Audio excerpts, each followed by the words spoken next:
Et pour en parler, nous sommes avec Alain Brunel, député PCF, 16e circonscription du Nord. Bonsoir Alain Brunel, merci d'être avec nous. Jérôme Bascher, sénateur LR de l'Oise. Bonsoir à vous également, Jérôme Bascher. Merci d'être avec nous. Alors un dîner avec les chefs de groupe à l'Assemblée, un déjeuner hier midi avec une dizaine de personnes, un conseil des ministres par-dessus. Le tout alors que le gouvernement nous recommande depuis des semaines de ne pas être plus de 6 à table et de respecter les gestes barrières. Est-ce qu'on peut dire que le président n'a pas montré l'exemple, Alain Brunel, comme a l'air de le penser ces quelques Français, en tout cas, qu'on a entendus sur cette antenne?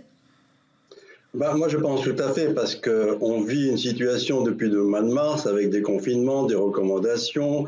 Quand ça va pas, on dit que c'est les Français qui font pas bien, qui ne mettent pas les gestes barrières. Et puis là, on apprend que le président de la République, lui, ne respecte pas du tout les gestes barrières. C'est ça qui est dramatique. Parce qu'il n'y a plus de confiance entre les citoyens et le président de la République. C'est une grave question. Et alors, je voudrais simplement dire au président de la République, d'abord, je souhaite un propre rétablissement, ainsi que tous ceux et toutes celles qui sont aujourd'hui atteints de la Covid-19. Mais je voudrais dire aussi au président que lorsqu'il parle de virus qui circule un peu partout et qu'il faut faire attention, et qu'il nous donne ces recommandations-là, ainsi que l'ensemble des ministres, je lui dis simplement que le virus, lui, il s'invite partout, quelle que soit la situation sociale des citoyens, mais y compris à la table du président de la République. Alors effectivement, depuis que l'information a été communiquée à la mi-journée, beaucoup d'interrogations, beaucoup de pensées comme la vôtre, Alain Brunel, et beaucoup de railleries aussi. Regardez par exemple le tweet d'Éric Coquerel, député La France Insoumise en Seine-Saint-Denis. Brunch tragique à l'Élysée, le sommet de l'État en isolement. Mais que fait la police? Un irresponsable porteur du Covid, apprend-on, organise un déjeuner de plus de 10 personnes sur invitation contrainte et pourtant sans protection barrière, rue du Faubourg Saint-Honoré. Et autre réaction, celle du député Les Républicains d'Eure-et-Loir, Olivier Marlex. Une pensée pour tous les restaurateurs de France à qui Emmanuel Macron interdit de travailler. 10 personnes à dîner à l'Élysée. Alors Jérôme Bascher, c'est vrai que on l'a entendu avec ces Français, on l'entend par ses réactions de responsables politiques, d'élus. Il y a un côté, on nous demande de faire des sacrifices et lui ne le fait pas. Est-ce qu'il serait d'une certaine manière au-dessus des lois? Est-ce que c'est votre opinion également? En tout cas, vous vous interrogez en ce sens? Ça ne montre pas l'exemple. Et mon collègue député vient de l'exprimer parfaitement. Lorsque vous demandez à Noël, de ne pas être plus de 6 à table. Lorsque le Premier ministre dit allez, papier et mamie pour aller chercher les enfants à la sortie de l'école, c'est pas possible. Lorsque vous voyez bien que toute la crédibilité de la parole gouvernementale, présidentielle, après que le Sénat a eu révélé que Jérôme Salomon avait menti sur les masques, ce que les Français savaient, mais au moins on a le nom de la personne qui ment et qui manipule, vous voyez bien que la confiance complète dans les puissances gouvernantes pour gérer cette épidémie est catastrophique. Je souhaite cependant, comme mon collègue député, un bon rétablissement à tous ceux qui sont atteints du Covid. Et je souhaite effectivement que le président de la République soit symptomatique. Mais le symptôme, c'est celui de ne pas respecter sa parole. Et c'est ça qui m'inquiète le plus pour le président de la République. Être 10 à table, je le dis, c'est coupable. C'est aujourd'hui coupable. Il ne faut pas donner des leçons, expliquer comment il faut faire et ne pas le faire. Ça peut arriver à chacun d'entre nous.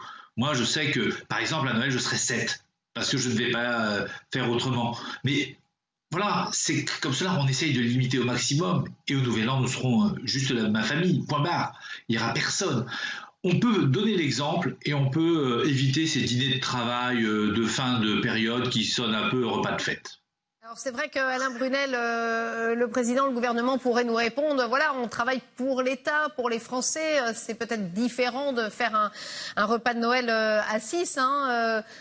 Qu'est-ce que vous pourriez répondre? Il n'y a pas de différence quand on donne des conseils aux citoyens et qu'on leur demande d'être responsables et prudents et qu'on leur dit écoutez, les fêtes de Noël, on ne va pas faire le couvre-feu, mais à Nouvel An, on fera un couvre-feu. On sait très bien que les fêtes, c'est important. On sait très bien que vous avez besoin de vous retrouver en fin d'année. C'est normal, c'est la famille. Mais en même temps, on vous dit soyez pas plus que 6. Eux, ils font un repas à 10. C'est pas normal. On peut pas accepter ça. Pourquoi on demande aux Français de faire ça, aux restaurateurs de fermer, à la culture de ne pas laisser ouvert? Mais c'est incompréhensible, ça. On peut pas diriger le pays de cette manière-là. Et qu'est-ce qu'on a donné comme moyen aux hôpitaux? Qu'est-ce qu'on a ouvert comme lit? Rien du tout. Et ça continue comme si rien n'était. Et le président va encore dire après, je suppose, lorsqu'il va réapparaître à la télévision en disant, voilà, j'ai pas fait attention. Est-ce qu'il va s'excuser auprès des Français? C'est irresponsable. Moi, je dis franchement, c'est irresponsable d'un gouvernement et d'un président de la République de dire aux gens, vous devez faire ça, et lui-même ne pas respecter les consignes de barrières sanitaires. Et après, on va dire aux gens, regardez, aujourd'hui, il y a plus de 18 000 cas qui viennent renforcer, et on dit qu'il faut atteindre 5 000 personnes. Mais pourquoi on atteint 5 000 d'abord? C'est parce qu'il n'y a pas assez de lits de réanimation. C'est pour ça qu'on va atteindre 5 000. Alors, conséquences en cascade, évidemment, pour l'exécutif. Jean Castex testé négatif, mais qui est quand même à l'isolement par précaution. Isolement également pour le président de l'Assemblée nationale, Richard Ferrand. Richard Ferrand, qui a fait beaucoup parler de lui aujourd'hui parce qu'il a enfoncé le clou. Écoutez ses propos qui datent de fin octobre dernier. Il ne suffit pas d'avoir peur, il faut aussi faire attention.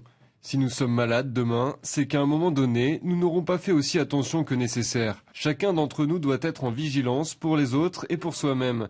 C'est quand on se relâche qu'on laisse ce virus nous attaquer. Ce n'est pas une question de faute, c'est une question de responsabilité. Alors, voici pour les propos de Richard Ferrand. Vous pensez que Richard Ferrand a appelé Emmanuel Macron pour lui dire qu'il n'avait pas fait attention, qu'il s'était un petit peu relâché, Jérôme Bascher ? Je ne sais pas. Bon, il peut arriver à tout le monde et mon collègue Brunel ne pourra pas dire le contraire. Nous rencontrons énormément de monde. Énormément et dans des conditions variées. Et lui comme moi, prenons les transports en commun. Je suppose que comme son collègue Éric Bocquet, il prend le train pour venir à Paris et il y a du monde. Et puis après, quand on est gare du Nord, je suis aussi gare du Nord, et ben on prend le RER et ainsi de suite. Donc, et on rencontre beaucoup de gens dans nos assemblées, etc. Toute la journée, moi j'ai dû voir des maires, on était masqués, on était à distance dans des pièces aérées, etc. Mais enfin, il faut rencontrer les gens, on ne peut pas ne pas vivre. Donc, les gestes barrières, ils sont nécessaires pour éviter une propagation trop rapide, mais ça n'empêche pas tout. Ça n'empêche pas tout. Donc, le président de la République, bien normalement, voit des tonnes de personnes dans ses fonctions et le monde continue à vivre et à mal vivre. Donc, c'est bien qu'il s'en occupe. Mais c'est vrai que la révélation de ce dîner fait vraiment tâche au moment où tous les Français se privent. Moi, j'ai envie de vous dire, ça fait plusieurs mois que je n'ai reçu personne à manger chez moi. Enfin, pas mes parents qui habitent à côté, personne. Donc, il y a un moment... Et j'ai pas à me plaindre, mais il y a des gens très isolés qui font fort, il y a des personnes malades, et on n'a pas le droit de recevoir, on nous l'a dit, on essaye de faire les efforts, et vous voyez bien que le président de la République qui a demandé des efforts aux Français, qui les a félicités tous les 15 jours à la télévision pour leurs efforts, eh bien lui, il dit « moi je m'exonère ». Non. Là, il y a vraiment un problème. Vous ne pouvez pas faire confiance à quelqu'un qui vous demande sans arrêt de faire des efforts, comme a dit tout à l'heure mon collègue député, aux sportifs, aux artistes, etc., aux restaurateurs, à tout le monde, et puis vous, de vous exonérer de cet effort.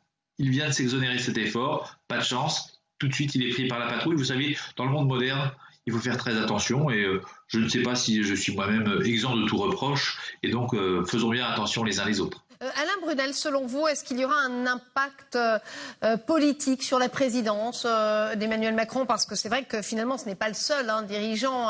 On les cite depuis la mi-journée, Donald Trump, Boris Johnson, Bolsonaro.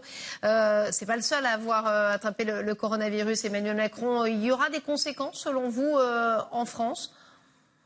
Je ne sais pas s'il y aura des conséquences. Tout ce que je peux affirmer, c'est que la confiance n'y est plus entre les citoyens et le gouvernement. Après, c'est les citoyens qui décideront s'il y aura des conséquences sur la politique du président de la République et puis de ce gouvernement. Par contre, là, il ne montre pas l'exemple et c'est ça qui est important. C'est que lorsqu'on est président, lorsqu'on est responsable, mon collègue l'a dit il y a quelques instants, on a effectivement, on rencontre des gens, on a des réunions, on tient nos distances, on n'est pas à l'abri, ça c'est clair, mais on fait extrêmement attention. Moi, je pense aussi que nous, on fait attention et aussi les citoyens font extrêmement attention. Les citoyens sont des gens intelligents. Il y a une force extraordinaire à travers les citoyens. Après, de temps en temps, on dit, ouais, il y a des clusters par-ci, des clusters par-là. Mais la majorité. Après, ça pose quand même la question, est-ce qu'on est sur le bon chemin? au niveau de la Covid-19. Parce que là, on va avoir les vaccins qui vont arriver là, à plus d'1 million ici avant la fin de l'année, une première phase. Mais est-ce que c'est le bon moyen ? Est-ce qu'on n'aurait pas dû faire comme d'autres pays, confiner pendant quelques semaines pour éviter que le virus circule et faire le choix de sauver des vies au lieu que ici de faire le choix de sauver l'économie ? Jérôme Bascher, ça pose aussi évidemment la question de la sacralisation de la fonction. On ne compte plus les présidents de la République français qui ont caché leurs pépins de santé, du plus grave au plus bénin.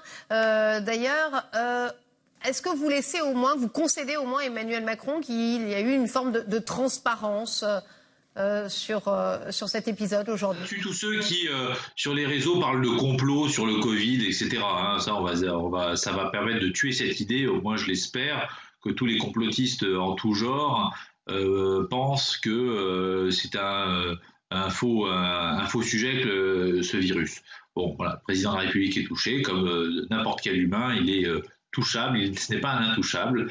J'espère qu'il ne l'aura pas trop sévèrement. Je l'espère pour le pays parce que c'est quand même bien dans un monde où on a de telles responsabilités, on a, je rappelle, la bombe nucléaire, que le président de la République soit quand même à peu près dans un état de santé et de capacité le plus total. Bon, est-ce qu'il va avoir une simple grippe ? Peu importe. Ce que je veux dire, c'est que n'importe qui peut être touché, mais que tout le monde doit faire attention.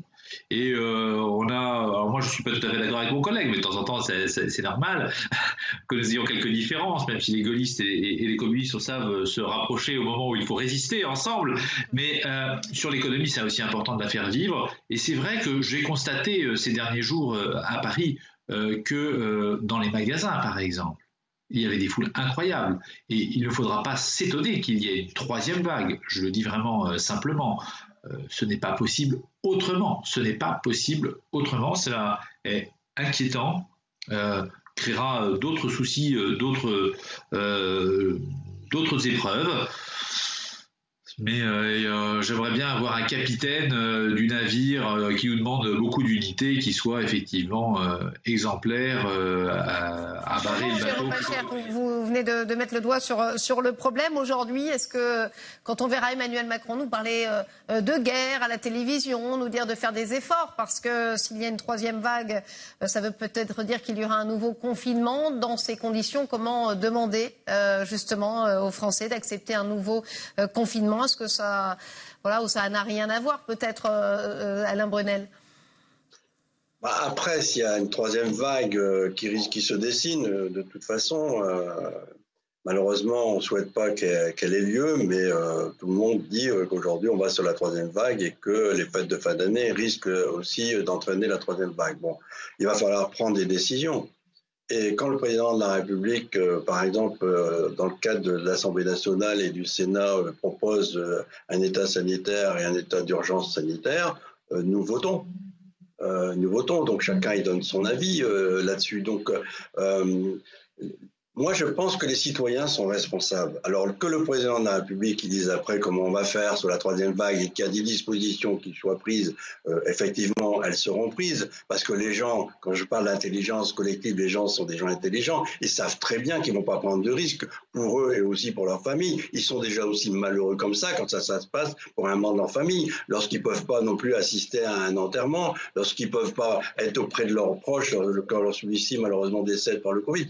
Bon, je pense qu'après, quand il y a une troisième vague, les gens ils vont obliger de toute façon, s'il y a un confinement, ils seront obligés de le suivre. Alors que ce soit le président ou pas le président, mais le président, avec ce qu'il a dit et le manque de confiance aujourd'hui, puis ce qui a été fait également et puis touché par la Covid-19, ainsi que certains membres du gouvernement, les gens vont quand même écouter et donc vont essayer aussi aujourd'hui de faire en sorte qu'on ne remplisse pas les hôpitaux, qu'il y a moins de personnes touchées. C'est un peu ça. Donc, confiance ou pas confiance, les gens vont le faire automatiquement. Le mot de la fin pour vous, Jérôme Bascher? Non, mais écoutez, moi je souhaite surtout que le vaccin soit efficace, et qu'il n'ait pas de conséquences secondaires. C'est la première des choses, car c'est aussi dans l'espoir soit d'un traitement, soit d'un vaccin que résidera le vrai espoir. Moi, je ne crois plus beaucoup aux solutions du gouvernement et voilà. Aujourd'hui, on a un problème de crédibilité de ceux qui nous dirigent, donc il faut essayer de recouvrer un peu de croyance dans la science et dans la médecine. Pour l'instant, je comprends le scepticisme des Français. Moi, je le dis très sincèrement.